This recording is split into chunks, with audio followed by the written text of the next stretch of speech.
सगळ्यात महत्त्वाचा जो संवाद आहे तो आहे 8:36:36ला going around VSK will join left base for runway 2 आणि बारामतीकडनं रिप्लाय येते VSK visual with you call left abeam. त्यानंतर जो second approach and the accident हा जो सगळ्यात महत्त्वाचा पार्ट आहे बघा. 8:40 आणि इथपासून 8:44 इथपर्यंतचा हा संवाद आहे आणि याच 4 मिनिटांमध्ये ही दुर्दैवी घटना घडलेली आहे. त्यामध्ये ते काय म्हणतात 8:40 request final approach course for runway 11 बारामतीकडनं म्हणजे उत्तर नाही आहे. त्याच्यानंतर बारामतीचं उत्तर पुढच्या सेकंदाला असं आहे की Roger ma'am approved call final for runway 11 म्हणजे रनवे 11साठी त्यांनी अप्रूव्ह दिलेला आहे. त्याच्यानंतर एअरक्राफ्टमधनं असं म्हणते requesting final approach course confirm 110. तर समोरनं रिप्लाय आला -107.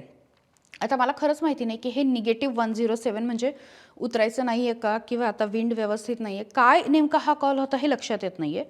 त्यानंतर परत एकदा एअरक्राफ्ट म्हणते 107 VSK. त्यानंतर बारामतीकडनं येते VT VSSK चेक पोझिशन. त्यानंतर एअरक्राफ्ट म्हणते फायनल अप्रोच कोर्स VSK आणि बारामती ATC म्हणते copied confirm runway in site म्हणजे कन्फर्म केलेला आहे runway.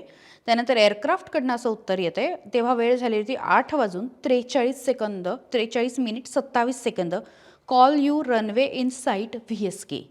8:43 call you runway in site VSK. समोरनं उत्तर नाही आहे. त्यानंतर उत्तर येते कॉपीड. बारामती ATC म्हणते माफ करा कॉपीड. त्यानंतर फिल्ड इन साईट VSK असं उत्तर आलेलं आहे एअरक्राफ्टकडनं. Field in sight VSK 8:43 field in sight VSK आणि त्यानंतर 8:43 म्हणजे अगदी 44 मिनिटाला हे उत्तर आलं आहे की बारामती ATCकडनं VSK विंड काम रनवे 11 क्लिअर्ड टू लँड. मला वाटतं हा मुद्दा महत्त्वाचा असणार आहे की बारामती ATCने सांगितलेलं आहे की VSK विंड काम म्हणजे वाऱ्याची काही अडचण नाही आणि रनवे 11 क्लिअर टू लँड म्हणजे रनवे 11वरती तुम्ही लँड होऊ शकता. आणि त्यानंतर 8:44 शांभवी पाठकांचा आवाज आला ओ शेट ओ शेट ओ शेट. आणि त्यानंतर अजित पवार यांच्यासह त्या विमानामध्ये प्रवास करणाऱ्या 5ही प्रवाशांचा मोठा अपघात झाला आणि दुर्दैवी मृत्यू झाला.